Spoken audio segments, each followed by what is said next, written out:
কেউ এসে ইনস্টা নষ্ট দেখিয়ে টাকা নিয়ে নিচ্ছে, কেউ আবার রেয়াজু করে টাকা নিয়ে নিচ্ছে। এখানে ভালো একটা অ্যামাউন্টের চাঁদাবাজি হচ্ছে এবং আবারও যেটা বলতেছি 4-5টা গ্রুপ এখানে জড়িত। 4 তারিখে এখানে একটা অভিযান চলছে, সরকারি নিয়মতান্ত্রিকভাবে যে ইয়েটা হয় আর কি ওইভাবে হয়েছে, সিস্টেম অনুযায়ী হয়েছে, কিন্তু সেই সিস্টেম অনুযায়ী হয়েছে আমরা দেখেছি এটা জাস্ট লোক দেখানো যেটাকে বলে।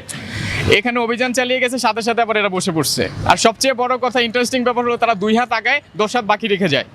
এরকম আমরা তো নিয়ম নীতি কিছু দেখি নাই যে 2 হাত আগাবে 10 হাত বাকি রেখে চলে যাবে, এর ভিতরে নিশ্চয়ই কোনো রহস্য আছে। তো আমরা এলাকাবাসী খোঁজখবর নিয়ে জানতে পারলাম এখানে 11টা বিট আছে এই রোডটাকে কেন্দ্র করে, এই মাছ বাজারটাকে কেন্দ্র করে। এই বিটগুলো নিয়ন্ত্রণ করতেছে কয়েকটা সিন্ডিকেট গ্রুপ, কয়েকটা চাঁদাবাজ সন্ত্রাসী গ্রুপ, এরা নিয়ন্ত্রণ করতেছে এটাকে। এবং এর সাথে আমাদের কিছু আইন শৃঙ্খলা বাহিনী উস্কানি দাদা যে আইন শৃঙ্খলা বাহিনী আমি বলবো যে এরা উস্কানিমূলক কথাবার্তা বলে মোবাইল সামনে, মিডিয়ার সামনে বিভিন্ন জায়গায় বলে, এবং আওয়ামী লীগ, বিএনপি, এনসিপি বা অন্য দল নিয়ে এরা কথা বলতে ছাড়ে না এখনো, ঠিক আছে, প্রিভিয়াস টাইমও ছাড়ে না, এখনো ছাড়তেছে না। অথচ তাদেরও কিছু ইনভলভমেন্ট পাচ্ছি আমি এখানে, যে তারাও এটার সাথে জড়িত আছে। কারণ বাজার টু আমাদের রামপুরা সিএনজি এবং মাইক্রো চলে, যেটা আসলে এলাকার জনগণের জন্য খুবই সুবিধাজনক এবং খুব স্বাচ্ছন্দ্যে তারা যেতে পারে।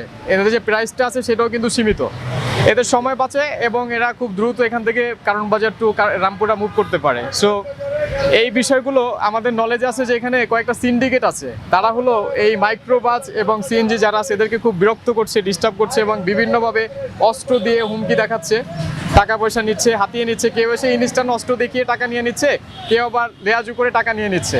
সো এখানে হলো কয়েকটা গ্রুপ আছে, যে গ্রুপগুলো আসলে প্রতিনিয়ত এখানে চাঁদাবাজি করে যাচ্ছে। আমার কাছে ইনফরমেশন আছে এখানে ভালো একটা অ্যামাউন্টের চাঁদাবাজি হচ্ছে এবং আবারও যেটা বলতেছি 4-5টা গ্রুপ এখানে জড়িত।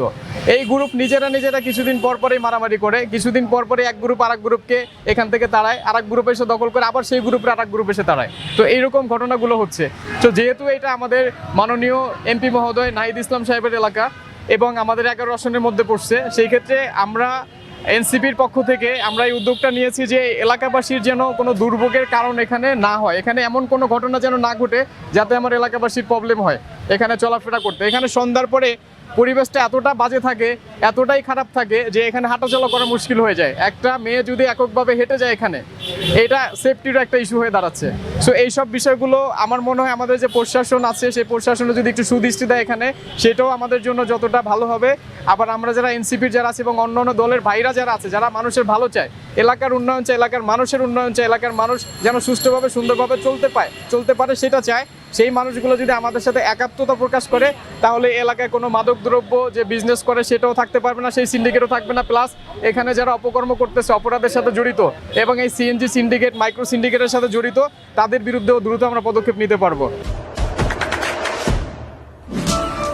দেশে দেশে সবার সাথে দ্য নিউজ।